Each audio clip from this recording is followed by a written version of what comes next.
শবে বরাতের এক নিস্তব্ধ রাত্রি, চারিদিকে গভীর নীরবতা।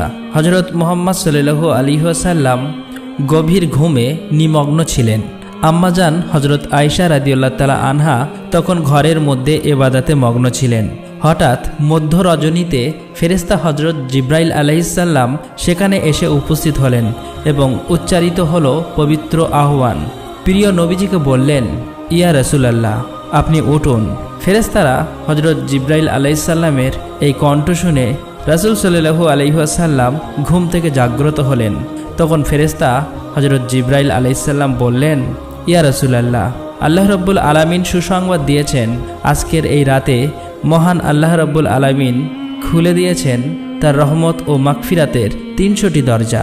এই কথাটি বলে ফেরেশতা হযরত জিবরাইল আলাইহিস সালাম সেখান থেকে অদৃশ্য হয়ে চলে গেলেন। তখন হযরত মুহাম্মদ সাল্লাল্লাহু আলাইহি ওয়াসাল্লাম দেখলেন আম্মাজান আয়েশা রাদিয়াল্লাহু তাআলা আনহা ইবাদত করার পর ক্লান্ত হয়ে ঘুমিয়ে পড়েছেন। তাই রাসূল সাল্লাল্লাহু আলাইহি ওয়াসাল্লাম আম্মাজান আয়েশা রাদিয়াল্লাহু তাআলা আনহাকে জাগালেন না। কিছু না জানিয়ে ঘর থেকে বের হয়ে গেলেন। একাকী রাতের নিস্তব্ধতা ভেদ করে হেঁটে চলেছে। বেশ কিছুক্ষণ পর হযরত আয়েশা রাদিয়াল্লাহু তাআলা আনহার ঘুম ভেঙে গেল। তখন তিনি লক্ষ্য করে দেখলেন রাসূল সাল্লাল্লাহু আলাইহি ওয়াসাল্লাম ঘরের মধ্যে নেই। অতঃপর হযরত আয়েশা রাদিয়াল্লাহু তাআলা আনহা ঘরের আশেপাশে হযরত মুহাম্মদ সাল্লাল্লাহু আলাইহি ওয়াসাল্লামকে খুঁজতে লাগলেন।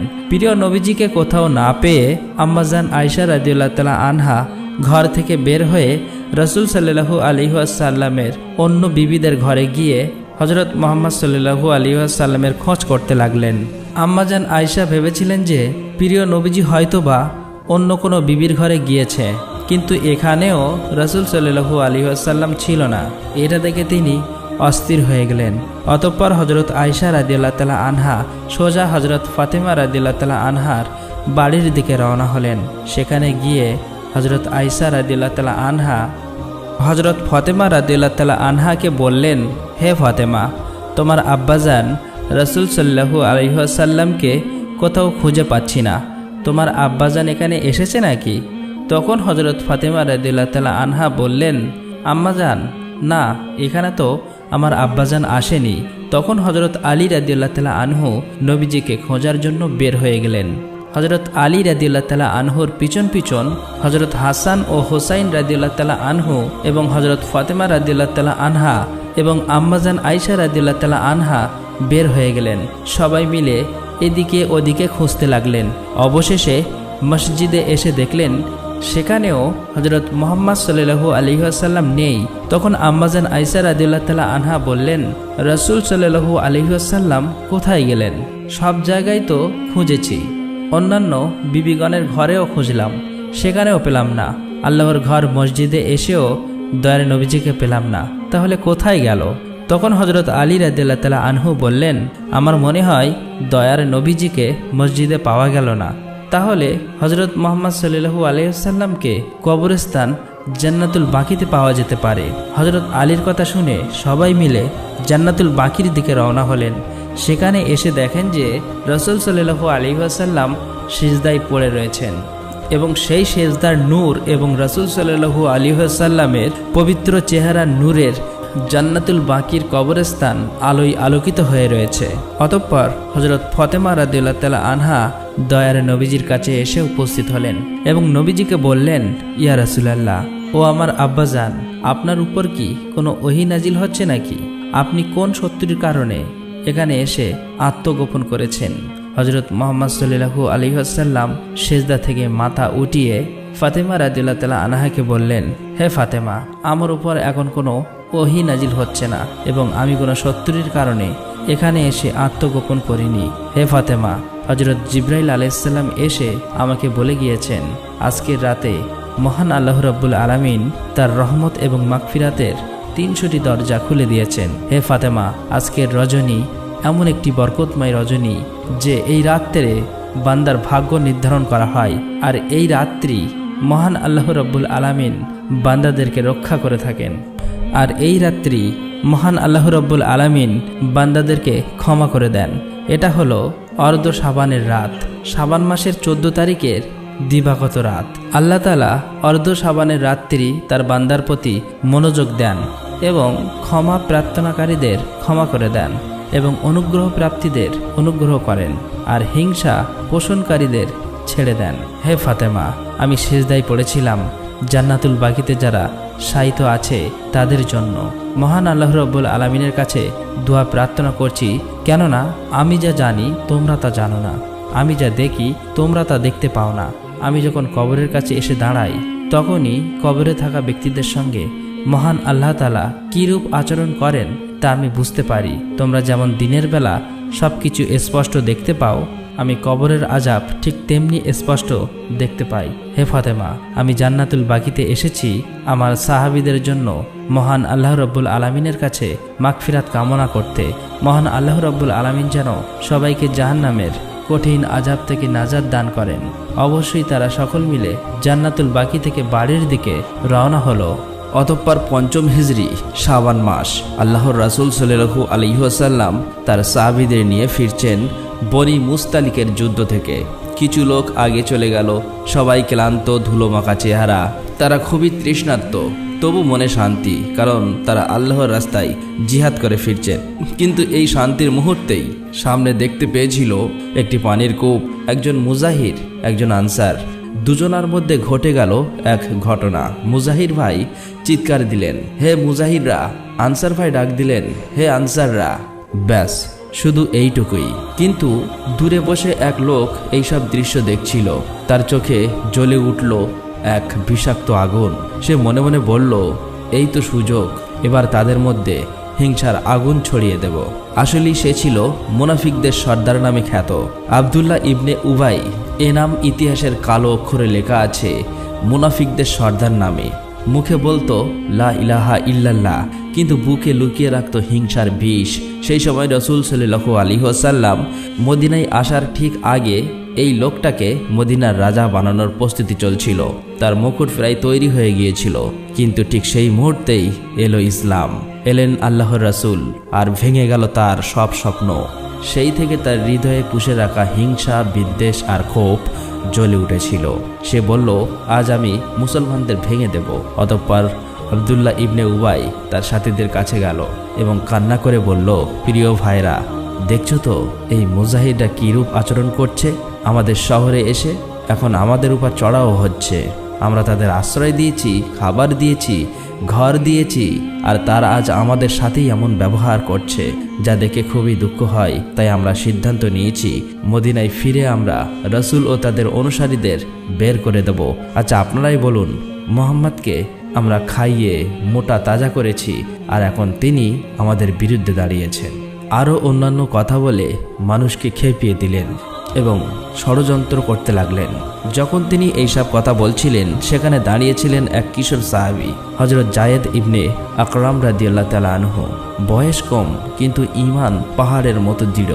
যখন এই খারাপ কথাগুলো শুনল, তার পুরো শরীর কেঁপে উঠল, বুকের ভিতর যেন কেউ ছুরি ঢুকিয়ে দিল।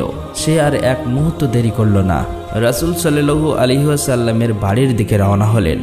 হযরত মুহাম্মদ সাল্লাল্লাহু আলাইহি ওয়াসাল্লামের কাছে এসে কান্না করে বলবে, কিন্তু কথা বেরোলো না। শুধু বললেন, ইয়া রাসূলুল্লাহ, আব্দুল্লাহ ইবনে উবাই আপনার সম্পর্কে শুধু এই কথাটা বলার পর চোখ দিয়ে টপ টপ করে জল পড়তে লাগলো, আর কথা বলতে পারলেন না। তখন রাসূল সাল্লাল্লাহু আলাইহি ওয়াসাল্লাম ধীরে ধীরে তার কাঁধে হাত রাখলেন এবং বললেন, শান্ত হও, নিঃশ্বাস নাও, তারপর বলো কি হয়েছে। যায়েদ রাদিয়াল্লাহু তাআলা আনহু তখন থেমে থেমে কাঁদতে কাঁদতে পুরো ঘটনা বললেন। তারপর রাসূল সাল্লাল্লাহু আলাইহি ওয়াসাল্লাম ওমরকে ডাকলেন এবং সমস্ত ঘটনা হযরত ওমরের সাথে বললেন।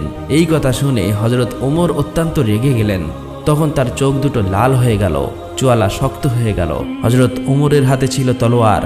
সাথে সাথে তিনি গর্জে উঠলেন, ইয়া রাসূলুল্লাহ, আমাকে অনুমতি দিন, আমি এক্ষুনি এই মুনাফিকদের মাথা দেহ থেকে আলাদা করে দিচ্ছি। কিন্তু রাসূল সাল্লাল্লাহু আলাইহি ওয়াসাল্লাম তিনি ধীরে ধীরে মাথা নাড়ালেন এবং বললেন, শান্ত হও ওমর, যদি আমি তাকে হত্যা করি তাহলে মানুষ কি বলবে? মুহাম্মদ তার নিজের সাথীদেরই হত্যা করেন। তখন হযরত ওমর বললেন, কিন্তু ইয়া রাসূলুল্লাহ, এ তো মুনাফিক।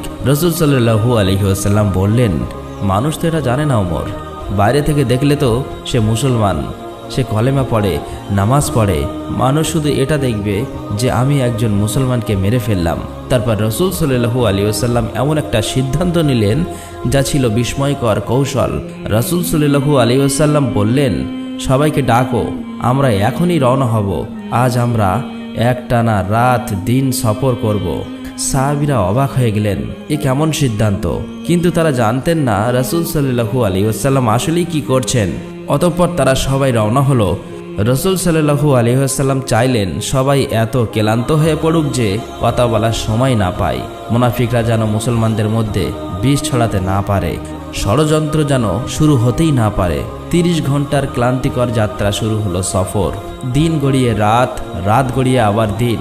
কেউ থামলো না, কেউ বিশ্রাম নিল না, শুধু হাঁটা আর হাঁটা। সবার পা ফুলে গেল, শরীরের ব্যথায় কাতর। একটানা 30 ঘন্টা সফর করার পর অবশেষে যখন তারা থামলেন, যেখানেই ছিল সেখানেই মাটিতে শুয়ে পড়ল। মুহূর্তেই সবাই ঘুমে তলিয়ে গেলেন। ষড়যন্ত্র, ফিসফিসানি, বিচ্ছেদ সব শেষ, একেবারেই শেষ। এভাবেই রাসূল সাল্লাল্লাহু আলাইহি ওয়াসাল্লাম কথা বলার সুযোগ না দিয়ে কোনো রক্তপাত ছাড়াই বাঁচিয়ে দিলেন পুরো উম্মাহকে এক ভয়ানক বিভেদ থেকে। কিন্তু ইবনে উবাইরের একটি ছেলে ছিল, তার নাম ইবনে আবদুল্লাহ। বাবা মুনাফিক, কিন্তু ছেলে সত্যিকারের মুমিন, আল্লাহর প্রিয় বান্দা। একই ঘরে একই রক্ত, কিন্তু দুই হৃদয়, একটা আলোয় ভরা আর একটা অন্ধকারে ডোবে। ছেলে ইবনে আবদুল্লাহ কোনো এক প্রয়োজনে এক জায়গায় যাচ্ছিলেন। হঠাৎ তিনি শুনলেন তার বাবা রাসূল সাল্লাল্লাহু আলাইহি ওয়াসাল্লামকে অপমান করছে, তার বিরুদ্ধে উল্টো পাল্টা কথা বলছে। তখন সে আর শান্ত থাকতে পারলেন না, পুরো পৃথিবী যেন ভেঙে পড়ল। সাথে সাথে তিনি দৌড়ে গেলেন রাসূল সাল্লাল্লাহু আলাইহি ওয়াসাল্লামের কাছে। অঝরে কাঁদতে কাঁদতে বললেন, ইয়া রাসূলুল্লাহ, আমি শুনেছি আপনি আমার বাবাকে শাস্তি দিতে চান। যদি সত্যিই আপনি চান তাহলে দয়া করে আমাকে এই কাজটি করার আদেশ দিন। রাসূল সাল্লাল্লাহু আলাইহি ওয়াসাল্লাম চমকে তাকালেন। তারপর ছেলেটি বললেন, আপনি অনুমতি দিলে আমি নিজে আমার বাবার গর্দান কেটে আপনার সামনে হাজির করব। আবারও কেঁদে কেঁদে বললেন, ইয়া রাসূলুল্লাহ, আমি ভয় পাচ্ছি যদি অন্য কেউ আমার বাবাকে হত্যা করে তাহলে আমি হয়তো প্রতিশোধ নিতে পারবো না, তাই দয়া করে এই কাজটি আমাকেই করতে দিন। তখন রাসূল সাল্লাল্লাহু আলাইহি ওয়াসাল্লাম মুচকি হাসলেন, তার মাথায় হাত বুলিয়ে দিলেন এবং বললেন, তুমি চিন্তা করো না, আমি সঠিক বিচার করব। আমরা তোমার বাবাকে হত্যা করব না, বরং আমরা তার সাথে ভালো ব্যবহার করব। যতদিন সে আমাদের সাথে আছে আমরা তার সাথে সদাই থাকব। এভাবেই কয়েক মাস অতিবাহিত হয়ে গেল। একদিন হঠাৎ আল্লাহ রাব্বুল আলামিন আসমান থেকে ওহী নাজিল করলেন, সূরা মুনাফিকুন। আল্লাহ পরিষ্কার করে দিলেন কারা মুনাফিক, কিভাবে তারা ষড়যন্ত্র করে, কিভাবে তারা মুসলমানদের ক্ষতি করতে চায়। আর বিশেষভাবে এই আয়াত আল্লাহ ঘোষণা করলেন, অথচ সকল সম্মান আল্লাহর ও তার রাসূল এবং মুমিনদের, কিন্তু মুনাফিকরা তা জানেই না। যখন এই আয়াত নাজিল হলো, আবদুল্লাহ ইবনে উবাইয়ের মুখ শুকিয়ে গেল, মাথা নিচু হয়ে গেল, সব ষড়যন্ত্র ফাঁস হয়ে গেল। মানুষ তাকে ঘৃণার চোখে দেখতে লাগলো। এমনকি তার নিজের গোত্রের লোকেরা বলল, তোমার লজ্জা করে না? রাসূল সাল্লাল্লাহু আলাইহি ওয়াসাল্লামের কাছে গিয়ে ক্ষমা চাও। তার নিজের ছেলে তাকে বলল, আব্বাজান, আল্লাহর কসম, রাসূল সাল্লাল্লাহু আলাইহি ওয়াসাল্লামের কাছে ক্ষমা না চাইলে আমি আপনার সাথে কথা বলবো না, আপনি আমাদের ঘরে ঢুকতে পারবেন না। এভাবেই সবার কাছে অপমানিত হতে লাগলো। শেষ পর্যন্ত লজ্জিত, অপমানিত আবদুল্লাহ ইবনে উবাই রাসূল সাল্লাল্লাহু আলাইহি ওয়াসাল্লামের কাছে এলো, কিন্তু তার মুখে কোনো অনুশোচনা ছিল না, শুধু মানুষের চাপে এসেছিল। সে বলল, ইয়া রাসূলুল্লাহ, আমাকে ক্ষমা করে দিন। কিন্তু রাসূল সাল্লাল্লাহু আলাইহি ওয়াসাল্লাম তাকে দেখলেন, তিনি জানতেন এই মানুষটার অন্তরে কি আছে। তবুও তিনি বললেন, তুমি যদি আন্তরিকভাবে ক্ষমা চাও আল্লাহ তোমাকে ক্ষমা করবেন। তবে জেনে রাখো, আল্লাহ সব দেখেন, সব জানেন। কিছুদিন পরে আবদুল্লাহ ইবনে উবাই মারা গেল। তার শেষ মুহূর্তেও সে তওবা করলো কিনা কেউ জানে না। কিন্তু দেখুন রাসূল সাল্লাল্লাহু আলাইহি ওয়াসাল্লামের মহা অনুভবতা। যখন তার মৃত্যুর খবর এলো, হযরত ওমর বললেন, ইয়া রাসূলুল্লাহ, এই মুনাফিকদের জানাজা কিভাবে পড়ব? রাসূল সাল্লাল্লাহু আলাইহি ওয়াসাল্লাম বললেন, হে ওমর, সে ছিল আমাদের মধ্যে একজন, তার ছেলে আমাদের প্রিয় সাহাবী, তার পরিবার আমাদের পরিবার, আমি তাদের দুঃখের পাশে দাঁড়াবো। রাসূল সাল্লাল্লাহু আলাইহি ওয়াসাল্লাম নিজে তার জানাজায় গেলেন। একবার আবু জাহেল কয়েকজন কাফের মুনাফিকদের নিয়ে তার ঘরের দরজার কাছে একটি বড় গর্ত করতে লাগলো। তার সঙ্গী সাথী মুনাফিক কাফেররা বলল, হুজুর, এখানে গর্ত করে কি করবেন? আবু জাহেল শুধু হাসলো আর বলল, পরে বুঝতে পারবে। অতঃপর কয়েকদিন পর যখন গর্ত সম্পূর্ণ করল, সেই রাতের বেলা আবু জাহেল তার কাফের মোনাফিক সঙ্গী সাথীদের নিয়ে নবীজিকে হত্যা করার ষড়যন্ত্র করছিল। তখন আবু জাহেল বলল, তোমরা মোহাম্মদকে গিয়ে বলবে যে চাচাজান খুবই অসুস্থ, তোমাকে ডেকে পাঠিয়েছে। আমি জানি এই খবর পাবা মাত্রই মোহাম্মদ আমাকে দেখতে আসবে, আর যখনই সে আমার ঘরের মধ্যে আসবে তখনই এই গর্তের মধ্যে পড়ে সে মৃত্যুবরণ করবে। এই খবরটি তোমরা প্রকাশ করবে না। আমি অসুস্থতার অভিনয় করে ঘরের মধ্যেই শায়িত থাকব। এই কথা শুনে কাফেরা উচ্চস্বরে হাসল। অতঃপর পরের দিন মুহাম্মদ সাল্লাল্লাহু আলাইহি ওয়াসাল্লামের বাড়ির দিকে রওনা হলো। সেখানে পৌঁছে তারা কান্না করে অভিনয় করে বলল, হে মুহাম্মদ, তুমি কি এখনো শোনোনি? তোমার চাচাজান খুবই অসুস্থ, মৃত্যু শয্যায় পড়ে আছে, তোমাকে দেখার ইচ্ছা প্রকাশ করছে। তুমি তাড়াতাড়ি তোমার চাচাজানকে গিয়ে একটা বারের জন্য দেখে এসো। এই খবর আমরা তোমার কাছে পৌঁছাতে এসেছি, তুমি এক্ষুনি রওনা হও। এই বলে তারা চলে এলো। দয়ার নবী এই কথা শোনা মাত্রই তার হৃদয়ে মায়া মমতা ভরে উঠল। রাসূল সাল্লাল্লাহু আলাইহি ওয়াসাল্লাম অস্থির হয়ে পড়ল। তাই কোনো কিছু চিন্তা না করেই আবু জাহেলকে দেখার উদ্দেশ্যে রওনা হলো। হাঁটতে হাঁটতে যখন তিনি আবু জাহেলের প্রায় বাড়ির কাছাকাছি এসে পড়ল, ঠিক তখনই আল্লাহ রাব্বুল আলামিন হযরত জিব্রাইল আলাইহিস সালামকে বললেন, হে জিব্রাইল, তুমি তাড়াতাড়ি যাও, আমার বন্ধু প্রিয় হাবিবকে এই খবর জানিয়ে দাও। আবু জাহেল তার জন্য ষড়যন্ত্র করেছে, সে যেন কোনো মতেই তার ঘরের মধ্যে প্রবেশ না করে।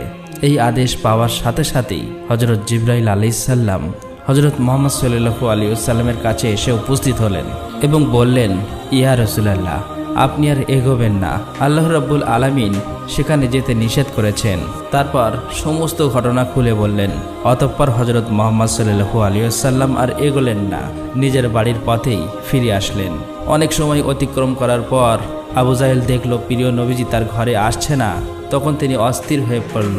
সেই সময় কয়েকজন কাফের আবু জাহেলের কাছে এসে বলল, হুজুর, মুহাম্মদ সাল্লাল্লাহু আলাইহি সাল্লাম বাড়ি ফিরে গেছে, আর কয়েক কদম আসলেই গর্তে পড়ত, কিন্তু জানি না কেন সে ফিরে গেল। এই খবর শুনে আবু জাহেল লাফিয়ে উঠল। সে বলল, কেন ফিরে গেছে? সবাই বলল, আমরা তো জানি না হুজুর। তখন আবু জাহেল নিজেই মুহাম্মদকে ডেকে আনার জন্য যেমনই ঘরের বাইরে পা দিতে গেল, আর তখনই নিজের খোঁড়া গর্তে নিজেই পড়ে গেল। সে কিছু বুঝতে পারল না, তার মনেও ছিল না যে সে নিজেই গর্ত করেছিল মুহাম্মদকে ফেলবে বলে, কিন্তু নিজেই সেই গর্তে পড়ল। আর তখনই আল্লাহ রাব্বুল আলামিন ওই ঘর থেকে নির্দেশ দিল, এ গর্ত আরো প্রশস্ত, আরো বড় হয়ে যাও। সাথে সাথে গর্ত আরো বড় হয়ে গেল। এটা দেখে আবু জার চিৎকার করে কাঁদতে লাগলো, আর নিচে থেকে তার সঙ্গী সাথীদের বলতে লাগলো, আমাকে বাঁচাও, তোমরা বাঁচাও। এই কথা শুনে উপরে থাকা সকল সঙ্গী কাফের মুনাফিকরা বলল, হুজুর, এত বড় গর্ত থেকে আমরা তোমাকে কিভাবে উদ্ধার করব? এটা আমাদের পক্ষে কখনোই সম্ভব না। তখন আবু জাহেল বুঝতে পেরেছিল গর্ত তো সে ছোট ছিল, কিন্তু কিভাবে এত বড় হয়ে গেল। সে বুঝে গিয়েছিল এখান থেকে উদ্ধার করতে হলে একমাত্র মুহাম্মদকে দরকার। তখন গর্তের নিচে থেকে চেঁচিয়ে বলল, তোমরা মুহাম্মদকে গিয়ে বলো তোমার চাচা আবু জাহেল যে ষড়যন্ত্র করেছিল তার জন্য দুঃখিত এবং সে ক্ষমা চাইতে রাজি, দয়া করে এখন তাকে উদ্ধার করুন। অতঃপর আবু জাহেলের কয়েকজন সঙ্গী সাথী রাসূল সাল্লাল্লাহু আলাইহি ওয়াসাল্লামের কাছে এসে বললেন, হে মুহাম্মদ, তোমার চাচা খুবই বিপদে আছে, দয়া করে তাকে উদ্ধার করুন। সে বলেছে ক্ষমা চাইব এবং কলেমা পড়ব। এই কথা শুনে দয়ার নবীজি আর চুপ থাকতে পারলেন না। সাথে সাথেই আবু জাহেলকে উদ্ধার করার জন্য সেই গর্তের কাছে চলে আসলেন এবং দেখলেন আবু জাহেল গর্তের একেবারে নিচে আছে। নবীজিকে দেখা মাত্রই আবু জাহেল কান্না করে বলল, হে মুহাম্মদ, আমি ভুল করেছি, আমাকে যেভাবেই হোক উপরে তোলো। এই কথা শোনা মাত্রই দয়ার নবীজি তার রহমতের হাতখানা যেমনই গর্তের মধ্যে প্রবেশ করলো, আর তখনই একেবারেই প্রশস্ত হয়ে নিচে চলে গেল। অতঃপর আবু জাহেল সেই রহমতের হাতের সাহায্যে উপরে উঠে আসলো। তখন নবীজি সাল্লাল্লাহু আলাইহি ওয়াসাল্লাম বললেন, চাচা যান, আপনি একেবারেই কলেমা পড়ুন। তখন আবু জাহেল বলল, হে মুহাম্মদ, আমি তো ভেবেছিলাম কলেমা পড়ব, কিন্তু তুমি যে এত বড় জাদুঘর তা কখনোই জানি না। এত বড় গর্তে হাত দেওয়া মাত্রই কিভাবে তোমার হাত আমার কাছে পৌঁছালো? এটা জাদু ছাড়া আর কিছুই নয়। অতএব তুমি জাদুঘর, আমি কিভাবে কলেমা পড়ব বলো? এই কথা শোনা মাত্রই তার পাশে থাকা সকল সঙ্গী সাথীরা সবাই উচ্চস্বরে হাসতে লাগলো, কিন্তু দয়ার নবীজি স্তব্ধ হয়ে গেল এবং খুবই মন খারাপ করে বাড়ির দিকে ফিরে আসতে লাগলো। প্রিয় দর্শক, যখন আমরা প্রিয় নবীজির এই সকল গল্প পড়ি চোখের জল চলে আসে। ভাবি আজ যদি আমরা রসুল সাল্লাল্লাহু আলাইহি ওয়াসাল্লামের চেহারা দেখতে পেতাম, তার কণ্ঠস্বর শুনতে পেতাম, তাহলে জীবন ধন্য হয়ে যেত। আব্দুল্লাহ ইবনে উবাই রসুল সাল্লাল্লাহু আলাইহি ওয়াসাল্লামকে স্বচক্ষে দেখেও মুনাফিকি করলো। আবু জেহেল দয়ার নবীজিকে দেখার পরেও, বোঝার পরেও তাকে জাদুঘর বলল। আর আমরা রসুল সাল্লাল্লাহু আলাইহি ওয়াসাল্লামকে দেখিনি, কিন্তু আমাদের হৃদয়ে আছে তার ভালোবাসা। আমরা এই দুনিয়ায় তার সাথে থাকতে পারলাম না, কিন্তু যদি আমরা তার সুন্নত মেনে চলি, তার পথে চলি, তাহলে জান্নাতে আমরা তার সাথে থাকতে পারবো। হে আল্লাহ, আমাদের সবাইকে প্রিয় রসুলের সত্যিকারের উম্মত হবার তৌফিক দিন। আমাদের অন্তরে ঈমানের আলো জ্বলিয়ে দিন। হে আল্লাহ, মৃত্যুর আগে আমরা যেন রসুল সাল্লাল্লাহু আলাইহি ওয়াসাল্লামের রহমতি নুরানি চেহারা একটা বারের জন্য দেখতে পাই। হে আল্লাহ, আমরা যেন রসুল সাল্লাল্লাহু আলাইহি ওয়াসাল্লামের সাথে জান্নাতে মিলিত হতে পারি। আল্লাহ রাব্বুল আলামিন আমাদের সকলের দোয়া কবুল করুক এবং সমস্ত আশা পূর্ণ হবার তৌফিক দান করুক। আমরা সকলেই বলি আমিন।